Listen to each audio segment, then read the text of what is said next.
So another question which has been asked to me in the comments is, what is the evidence about use of fresh frozen plasma in patients with OP poisoning? So the rationale behind using fresh frozen plasma in these patients is that fresh frozen plasma contains butyrylcholinesterase.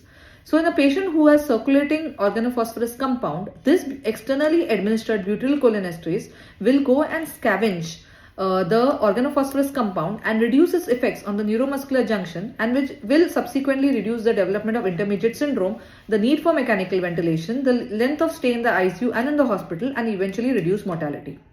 So the first study in this was published in 2004, and this was a prospective study of 33 patients.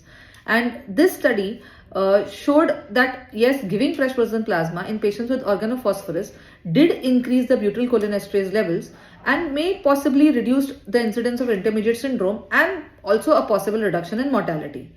However, the study was so small that it really was not powered enough to really give a great conclusion on all these hard outcomes of mortality and intermediate syndrome and ICU length of stay or mechanical ventilation. Subsequently, more studies were done from India, Turkey, Malaysia, and all these studies again gave very inconclusive evidence of improvement in clinical outcomes. In 2011, a randomized study of 56 patients was conducted, and again the study did show increase in the serum levels of butyrylcholinesterase in patients who received fresh frozen plasma with absolutely no change in clinical outcomes of the requirement of pralidoxim, about development of intermediate syndrome, the length of hospital stay, the length of mechanical ventilation, or any change in mortality. So there was absolutely no change in any clinical outcome. Subsequently, more studies were done, but in 2016, another study came up which used repeated doses of fresh frozen plasma over 3 to 4 days to see that if repeated administration did change anything. But again, repeated dose administrations of fresh frozen plasma showed absolutely no change in clinical outcomes.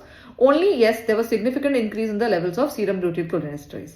And finally, in 2025, recently, there has been a meta-analysis which has been published, and this meta-analysis says that there is no conclusive evidence that giving fresh frozen plasma in OP poisoning patients is of any advantage in any clinical outcome.